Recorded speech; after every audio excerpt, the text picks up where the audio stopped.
किन्हीं का कोई प्रश्न हो तो क्वेश्चन आंसर सेशन में हैंड रेज कर सकते हैं।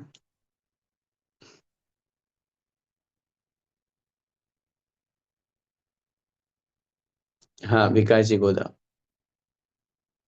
जय जय भैया जी।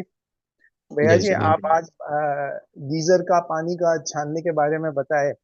तो अपन जो गीजर यूज करते हैं वो क्या संकल्पिक हिंसा नहीं हो रही है उसमें? उसमें तो वो डायरेक्टली संकल्प, मतलब अपन संकल्प पूर्वक हिंसा कर रहे हैं। बिल्कुल 100% हो रही है। संकल्प हिंसा का मतलब होता है जानबूझ करके जिस चीज राइट। का हमको ध्यान है इसमें हिंसा है, फिर भी हम कर रहे हैं। ये संकल्प हिंसा कहलाती है। संकल्पी हिंसा जिसको अपन बोलते हैं, 4 प्रकार की हिंसा में से डेफिनेटली है। अब वही बात मैं कहूंगा, लेकिन वो अब हमारी लाइफ में इतना एंटर कर चुका है कि उससे निकलना बहुत मुश्किल सा लगता है। निकलने वाले लोग निकलते भी हैं। बहुत बार लोग जितना पानी उपयोग होता है उतना छान करके अलग से गर्म कर लेते हैं सर्दी के दिनों में। लेकिन अब क्या करें? मतलब मैं कभी कभी ये सोचता हूँ, हालांकि मुझे बहुत अधिक ऐसा नेगेटिव नहीं बोलना चाहिए, लेकिन फिर भी एक चिंतन वाली बात कह रहा हूँ। हमारे मंदिरों में भी जब अपन नहाने जाते हैं, मंदिरों में भी स्नान आदि की व्यवस्था होती है, धोती दुपट्टा आदि अपन पहनते हैं, तो वहां पर भी हम नहीं एक शुद्ध व्यवस्था दे पाते। तो कम से कम मैं मेरा विचार है ऐसा कोई स्थान या ऐसी कोई चीजें बने ताकि उनको गर्म पानी भी मिले और जीवों की हिंसा भी ना हो। कम से कम 30 जीवों की हिंसा तो ना हो, ऐसा अपन कोशिश करें। धन्यवाद पंडित जी, धन्यवाद। जय जिनेन्द्र। भारती जी काला सूरत। जय जिन भैया जी। जी जय भैया जी, जिनेन्द्र। मैं था कि जैसे आपने अनुव्रतों के बारे में कहा, तो अनुव्रत का क्या प्रोसेस होता है? और जो हम नित्य में जो नियम लेते हैं, क्या वो अनुव्रत की कोटि में आते हैं? अणुव्रत के प्रोसेस की आप बात कर रहे हैं, तो अणुव्रत चूंकि जो होते हैं वो किन्हीं मुनि महाराज से या आरिका माता जी से ग्रहण किए जाते हैं। दूसरी बात, अणुव्रत आजीवन लिए जाते हैं। अणुव्रत एक दिन के लिए, एक महीने के लिए ग्रहण नहीं किए जाते। अणुव्रत के साथ, अणुव्रत अकेले ग्रहण नहीं होते, अणुव्रत के साथ में गुणव्रत और शिक्षाव्रत भी ग्रहण किए जाते हैं। हमेशा ये ध्यान रखिएगा, 5 अणुव्रत अकेले कभी नहीं लिए जाते। 5 अणुव्रत के साथ में 3 गुणव्रत और 4 शिक्षाव्रत, इस तरह से कुल 12 व्रतों को अंगीकार किया जाता है। इन 12 व्रतों को अंगीकार करना ही प्रतिमा को धारण करना कहलाता है। 2 प्रतिमा, पहली प्रतिमा है दर्शन प्रतिमा, सम्यक दर्शन को विशुद्ध बनाना। दूसरी प्रतिमा है व्रत प्रतिमा, जिसमें 12 व्रतों को संकल्प के साथ में ग्रहण किया जाता है। उसमें आपका फिर सब कुछ मर्यादित होगा। आपका बाजार का सब कुछ छूट जाएगा। पानी आपको नियम से आचार्य की परंपरा अनुसार या तो कुएं का या बारिश का पानी ग्रहण करना होगा। और इन 12 व्रतों का आजीवन पालन किया जाता है।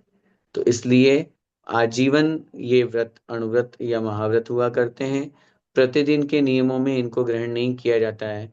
प्रतिदिन में अगर हम कोई नियम लेते हैं तो वो एक अभ्यास है। आपने नियम ले लिया, अभी कुछ भी नहीं है, हमारे अणुव्रत नहीं है आपके, और आपने नियम ले लिया आज मैं अपने सूरत से बाहर नहीं जाऊंगी, तो ये आपका अभ्यास कहलाएगा। ये आपका दिव्यव्रत नहीं कहलाएगा या देशव्रत नहीं कहलाएगा। आप देश व्रत का अभ्यास कर रहे हो, पुण्य तो लगेगा, लेकिन आपका देश व्रत रूप में व्रत नहीं कहा जाएगा, नियम कहा जाएगा, संकल्प कहा जाएगा, पुण्य उसका लगेगा, लेकिन जो व्रत रूप में व्रत है वो नहीं कहा जाएगा। तो जो अभ्यास का पुण्य आजीवन तो लगता है। कोई भी अपन प्रतिदिन के नियम या 7 दिन के नियम, महीने भर के नियम लेते हैं तो उसका पुण्य लगता है। लेकिन पूर्ण आजीवन के लिए जो लिए जाते हैं वो अणुव्रत महाव्रत रूप में होते हैं। जी भैया, भैया जी एक प्रश्न और है कि हम त्रिलोक प्रणति पढ़ रहे हैं, तो उसके अंदर ऐसा भवनवासी देव की अपेक्षा बताया गया है कि विग्रह गति में जब जीव रहता है तो उनको 3 प्रकार की लिष्ट होती है: कृष्ण, नील और कापोत। और यही है ना, इसमें कर्म कांड में आया कि है ना, विग्रह गति में सभी जीवों को शुक्ल लेशा होती है, तो ये विरोधाभास है, थोड़ा सा बताइए भैया। नहीं, जीवकांड जी में जो आपने पढ़ा है वो वैमानिक देव या अन्य देवों की अपेक्षा पढ़ा होगा। ऐसा हमारे कहीं पढ़ने में नहीं आया है। कि भवनवासी आदि देवों में विग्रह गति में शुक्ल लेश्य होती है। भैया ये आचार्य आज ही उमा पढ़ा स्वामी महाराज ने तत्वार्थ सूत्र जी के चौथे अध्याय में लिखा है, आदित्य त्रिषु पीतांत लेश्याः, अर्थात आदित्य है माने प्रारंभ के 3 निकायों में, पीत है अंत में जिसके, अर्थात कृष्ण, नील, कापोत और पीत, ये 4 लेश्याएं हुआ करती है। ये विग्रह गति की अपेक्षा से बात है। और जैसे ही वो वहां जहां जन्म लेना होता है वहां पहुंचते हैं तो उनकी लेश्या पीत लेश्या हो जाती है। लेकिन आप शुक्ल लेश्या की बात कर रहे हैं, जी। इसका प्रमाण आप भेजिएगा, हम देखेंगे उस विषय को किस जी दृष्टि से। आंटी। जी आंटी जो आपको अच्छे से जानती है वो हमारे साथ स्वाध्याय कर रहे थे, तो मेन प्रश्न उन्हीं का है, तो उन्होंने कहा था कि आप किरण जी से पूछिए, इसलिए मैं वो प्रश्न उनको आपसे कर उनको रही मेरा थी। निवेदन उनको मेरा निवेदन कहिएगा, उन्होंने जहां से पढ़ा है उसका प्रमाण फोटो खींच करके हमारे पास भिजवाएं, हम उसको यहाँ देखेंगे। वहाँ मेरे ख्याल से पढ़ने में या हो सकता है कोई चूक हुई है, क्योंकि भवनवासी आदि देवों की शुक्ल लेशाएं नहीं होती है। हाँ जी। सिद्धांत तो यही है। फिर भी आप कह रहे हैं कि वहां है, तो हम उसको देखेंगे और मैच करेंगे। और हमें भी नहीं समझ आएगा तो पूज्य गुरुदेव से पूछेंगे, फिर उसके बाद ही आपको बता पाएंगे। जी जी भैया धन्यवाद। जय जिनेन्द्र। भेज भेज रहे थे। ऋचा जी बोधा।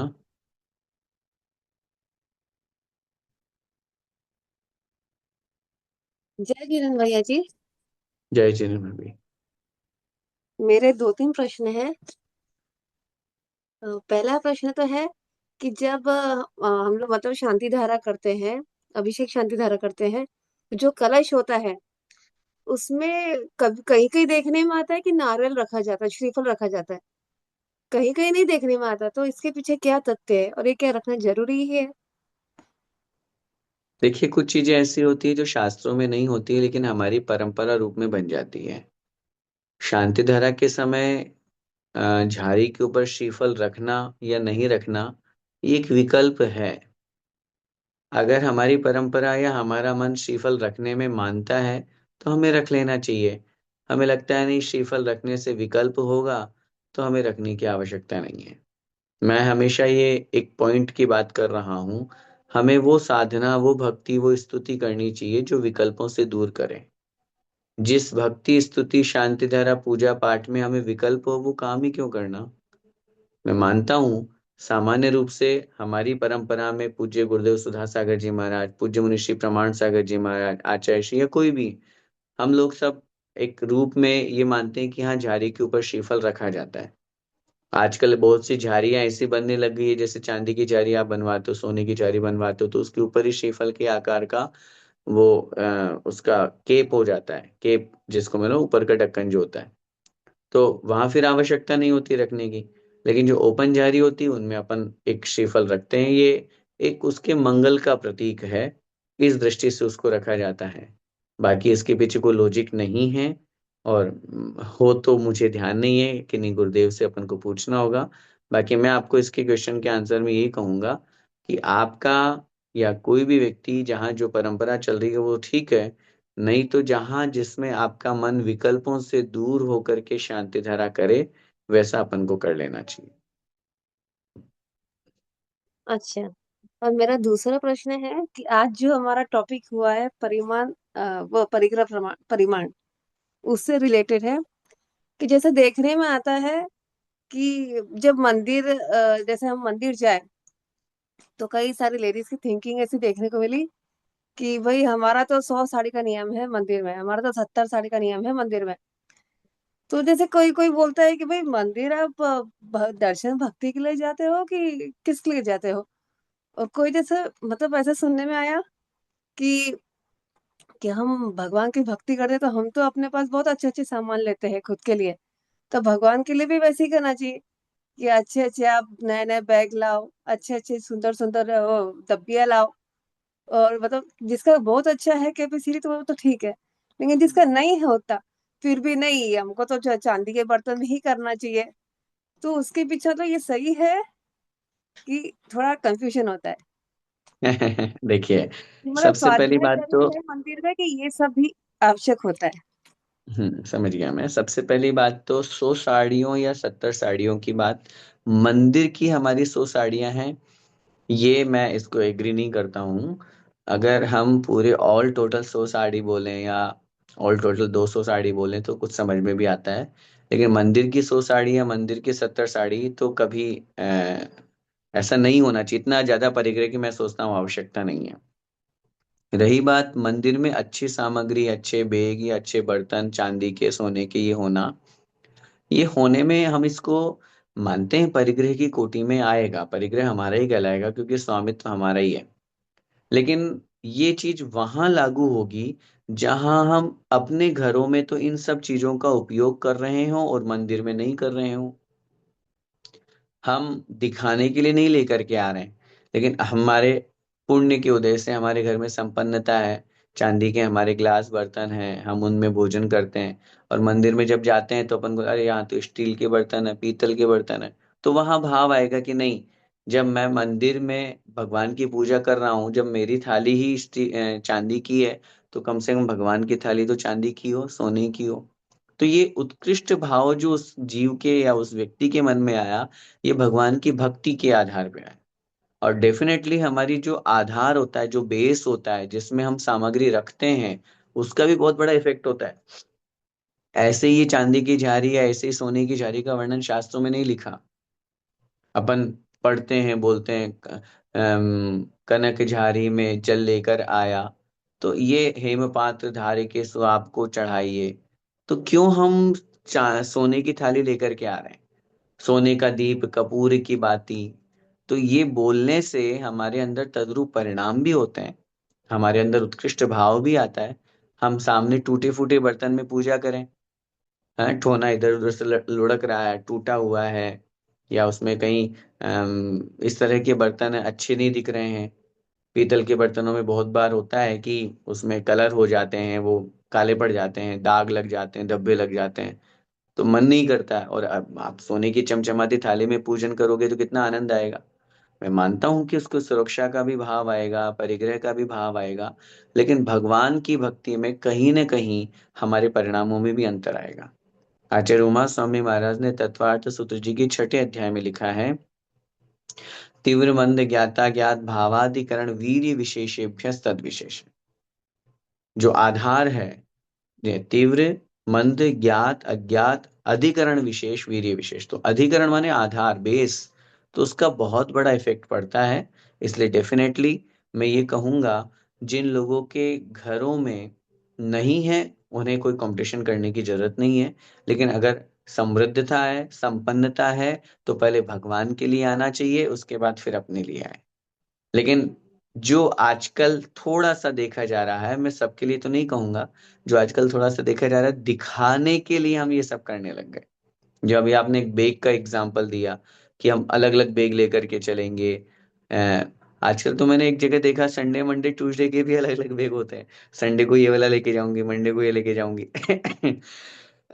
तो ये शो ऑफ नहीं करना है। मंदिर जैसे स्थान पर अगर अपन मायाचारी करें, दूसरों को दिखाने के लिए जाएं, तो मैं समझता हूँ कि फिर हमारा मंदिर जाना सार्थक नहीं है। हाँ ठीक है, वेल मैनेज्ड होके जाएं, ड्रेसअप आपका अच्छा हो, आप भगवान की भक्ति करने जा रहे हो, तो वो कोई आपत्ति नहीं है। लेकिन आपके मन में ये भाव नहीं आना चाहिए मैं अपने आप को दिखाऊं, मेरी सामग्री को, मेरे द्रव्य को, मेरी मेरे इन बर्तनों को कोई देखे। नहीं, आप अपनी भक्ति अपने मन से करेंगे तो आपको उसका फल मिलेगा। और कहीं ना कहीं आप, जस्ट एग्जांपल, बहुत बढ़िया सोने के आप बर्तन लेकर के आए गोल्ड के, और 3 दिन से रोज ले जा रहे हो, सब देख भी रहे हैं, लेकिन किसी ने आपकी तारीफ नहीं करी, कहाँ गई ऋचा भाभी? हैंड हैंड डाउन कर लिया। वो सुन अब रही हूँ। 3, हाँ, 3 दिन तक अगर उनने हमारी तारीफ नहीं करी, हमारे बर्तन आकर के किसी दो चार लेडीज ने नहीं देखे, तो चौथे दिन लेके ही नहीं आएंगे, या बुरा मान जाएंगे। मन में आएगा, लो यार देखो किसी ने कुछ बोला ही नहीं, कमेंट ही नहीं किया। तो इसका मतलब हम दूसरों को दिखाने के लिए लेकर के जा रहे हैं। ऐसा भाव नहीं आना चाहिए। अगर ऐसा भाव नहीं आ रहा है, तब तो लाना सार्थक है। और अगर ऐसा भाव आ रहा है, तो फिर मैं मानता हूं कि फिर वो पूजा नहीं कर रहा है, वो सिर्फ दिखाने के लिए मंदिर आ रहा है। नहीं भैया जी, जैसे इसमें एक था ये पॉइंट कि इसमें मतलब इंसान मन ज्यादा लगना चाहिए कि अब मंदिर में स्वाध्याय कितना किया आपने, ये उसमें मन ज्यादा लगना चाहिए। नहीं, देखिए दोनों चीजें अपनी जगह है। देव पूजा भी अपनी जगह है, स्वाध्याय भी अपनी जगह है। हम किसी एक को बहुत ज्यादा या एक को बहुत कम नहीं कर सकते। श्रावक की इच्छा आवश्यक है। देव पूजा, गुरु उपासना, स्वाध्याय, संयम, तप और दान, तो ये छह कंपलसरी पेपर है। छह में आपको मार्क्स बराबर लाना है पास होने के लिए। अब पास होने के अलावा आप डिक्टेशन किस में लाते हो, आपकी रुचि किस में है, वो डिपेंड करता है। लेकिन कोई पूजा ही पूजा करता जाए, स्वाध्याय बिल्कुल ना करे, तो भी कहा जाएगा भाई स्वाध्याय थोड़ा बहुत तो करो। कोई कहे मैं तो स्वाध्याय ही करूंगा, पूजा बिल्कुल भी नहीं करूंगा, तो उसको कहा जाएगा तुम स्वाध्याय भी करो, 20-25 मिनट की छोटी एक पूजा भी करो। तो दोनों का अपना अपना इम्पोर्टेंस है। छह आवश्यक कहे गए। आवश्यक इट मीन्स कंपलसरी है। तो कंपलसरी होने के कारण से, आवश्यक होने के कारण से हमें सबको अपना समय देना चाहिए। स्वाध्याय भी जरूरी है और देव पूजा भी जरूरी है। अच्छा, मेरा तीसरा प्रश्न था कि हम जब पूजा में अर्घ चढ़ाते हैं कामबान विध्वंसनाएं, कामबान हम्म। विनाशनाएं, तो अभी जो हमने टॉपिक पढ़ा ब्रह्मचर्य का, तो ये जो कामबान है ये इच्छा चाह प्रकार वो वाला कामबान आता है कि ये इसमें अभ्रम वाला कामबान आता देखिए, वास्तविकता में देखा जाए तो काम वाण से तात्पर्य काम वासना है, अब ब्रह्म रूप में जो है। और वो नाश हो गया तो हमारी सारी इच्छाएं अपने आप नष्ट हो जाती है। काम का दूसरा अर्थ इच्छा भी होता है। और कहीं ना कहीं उसी इच्छा में सबसे बड़ी इच्छा है ये काम वासना की इच्छा। खाने पीने की इच्छा जो हो रही है, अच्छा देखने की जो इच्छा हो रही है, अच्छा सुंदर रूप देखूं, अच्छा गीत संगीत सुनूं, अच्छा स्वाद लूं, ये कहीं ना कहीं हमारे काम वासना को पुष्ट करता है। आचार्यों ने शास्त्रों में लिखा है कि काम वासना केवल स्पर्शन इंद्रिय से नहीं होती है, चक्षु से भी होती है, कर्ण इंद्रिय से भी होती है, हमारे भोजन से भी होती है, इफेक्ट पड़ता है उसका। हमारी घ्राण इंद्रिय से भी काम वासना होती है। काम वासना का तात्पर्य उसकी इच्छा जागृत होती है। आप बढ़िया डीओ फीओ लगाओ, बढ़िया शानदार, और पास से कोई ऐसी लड़की निकले, कोई ऐसा लड़का निकले, तो उसकी स्मेल से अट्रैक्ट होते हैं कि नहीं। किसी की बहुत सुंदर आवाज सुनी, उसकी आवाज को सुन करके अपन उससे प्यार करते हैं, लव करते हैं, और उसकी आवाज सुन करके संतुष्टि होती है कि नहीं, हाँ यार देखो उसकी आवाज सुनने को मिल गई, उससे मेरी बात हो गई। तो ये भी एक तृप्ति दे रहा है। ऐसे ही हर चीज में लगाइए। आप भोजन कर रहे हैं, तन करके भोजन कर लेंगे पूरा पेट फुल करके, उसके बाद में आपके अंदर कहीं ना कहीं विकार भाव आएगा, काम वासना के परिणाम आएंगे। तो ये केवल स्पर्शन इंद्रिय का विषय नहीं है, अभी तो पांचों इंद्रिय का विषय है। तो मूल रूप से तो काम बाण विध्वंसना से वहां तात्पर्य काम वासना को नष्ट करना ही है। लेकिन वो इसलिए उसको उत्कृष्ट रूप में कह दिया कि वो नष्ट हो गई तो बाकी सारी इच्छाएं अपने आप नष्ट हो जाएंगी। सामान्य रूप से काम का अर्थ इच्छाएं भी होती है, तो सभी इच्छाओं को दूर करना, ये भी भाव वहां लगाना चाहिए। है। धन्यवाद भैया जी, जय जिनेन्द्र। जय जिनेन्द्र।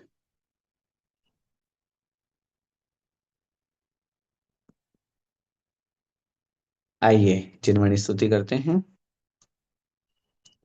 जावाणी के ज्ञान ते सूझे लोकालोक, सो वाणी मस्तक नमु सदा देत हूँ लोक। हे जिन वाणी भारती, तो हे जपू दिन रैन, जो तेरा शरण गहे, सो पावे सुख चैन। देव भजो अरिहंत को, गुरु सेवा निर्ग्रंथ, दया धर्म पालूं सदा, यही मोक्ष का पंथ। नौ बार नमः।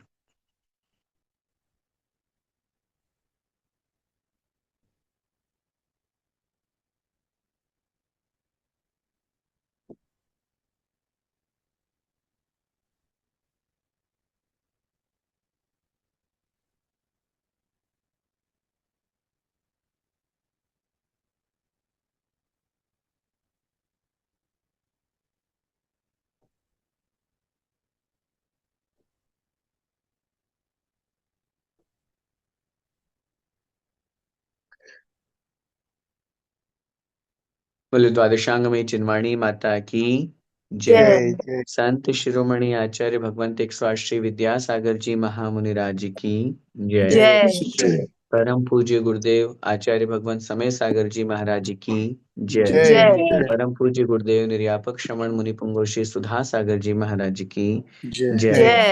अढ़द्वीपस्थ समस्त महामुनिराजों की जय। जय। जय सभी को जय जिनेन्द्र। जय जिनेन्द्र। जय जिनेन्द्र। जय जिनेन्द्र। जय